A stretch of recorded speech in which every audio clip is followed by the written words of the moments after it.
पिछले 1.5 वर्ष से हमारी पार्टी में पीएसी के अंदर पार्टी के शीर्ष नेतृत्व हमारे नेता और मेरे मित्र अरविंद भाई के कई निर्णय, चाहे वो सर्जिकल स्ट्राइक के हों, चाहे आंतरिक भ्रष्टाचार से आंख फेरना हो, चाहे पंजाब में अतिवादियों के प्रति सॉफ्ट रहना हो, चाहे टिकट वितरणों में जो गड़बड़ियां मिली, पारदर्शिता मिली, उसकी शिकायत हो, कार्यकर्ता की उपेक्षा हो, चाहे सैनिक का विषय हो, चाहे जेएनयू का विषय हो, मैंने जो सच बोला आज उसका पुरस्कार दंड स्वरूप मुझे दिया गया, जिसके लिए मैं स्वयं का आभार व्यक्त करता हूं।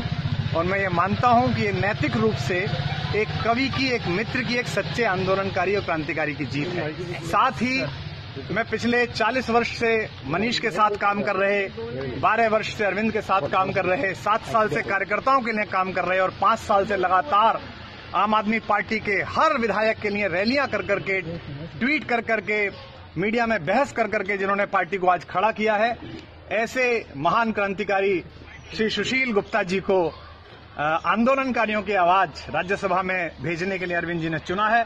इसके लिए मैं अरविंद जी को बधाई देता हूं कि उन्होंने क्या शानदार चयन किया है। कार्यकर्ताओं को भी लाखों को बधाई कि आखिरकार आपकी बात सुनी गई आपके कार्यकर्ताओं द्वारा, स्वराज के माध्यम से, पारदर्शिता के माध्यम से, और एक महानतम व्यक्ति को जिसने लगातार काम किया उसको यहां भेजा। ऐसे ही लगातार आंदोलन के लिए और अपने छोटे भाई बहन जैसे विधायक साथियों के लिए, उनके व्यक्तिगत जीवन के लिए भी कार्यकर्ताओं के लिए चिंतित रहे। कोई एक श्री NDNL, क्या नाम है, हाँ, कोई दूसरे गुप्ता जी हैं, उनको भी भेजा है, तो इसके लिए भी कार्यकर्ताओं को बधाई। और मैं आशा करता हूं कि, और एक दूसरी बधाई और मैं देना चाहता हूं, मैंने 1.5 वर्ष पहले ये सोचा था, 6 महीने पहले, 4 महीने पहले मुझे 22 लोगों की ऐनी में बुलाकर अरविंद ने मुझे मुस्कुराते हुए कहा था, सर जी आपको मारेंगे नहीं, आपको मारेंगे पर शहीद नहीं होने देंगे। तो मैं उनको बधाई देता हूं कि मैं अपनी शहादत स्वीकार करता हूं। बस एक निवेदन करता हूं कि युद्ध का भी एक छोटा सा नियम होता है। मैं तो आपका भाई हूं, मित्र हूं, कि शहीदों के शव से छेड़छाड़ नहीं की जाती। और मैं जानता हूं आपकी इच्छा के बिना हमारे दल में कुछ होता नहीं है। आपसे असहमत रहकर वहां जीवित रहना बहुत मुश्किल है, और मैं अभी तक आंदोलन का हिस्सा हूं, पार्टी का हिस्सा हूं।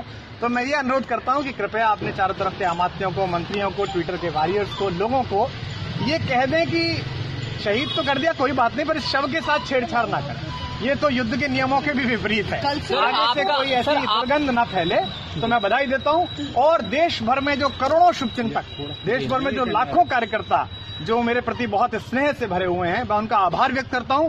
और साथ तौर पर उनसे ये कहता हूं कि सबको लड़ने ही पड़े अपने अपने युद्ध, चाहे राजा राम हो, चाहे गौतम बुद्ध, सबकी लड़ाइयां अकेली हैं।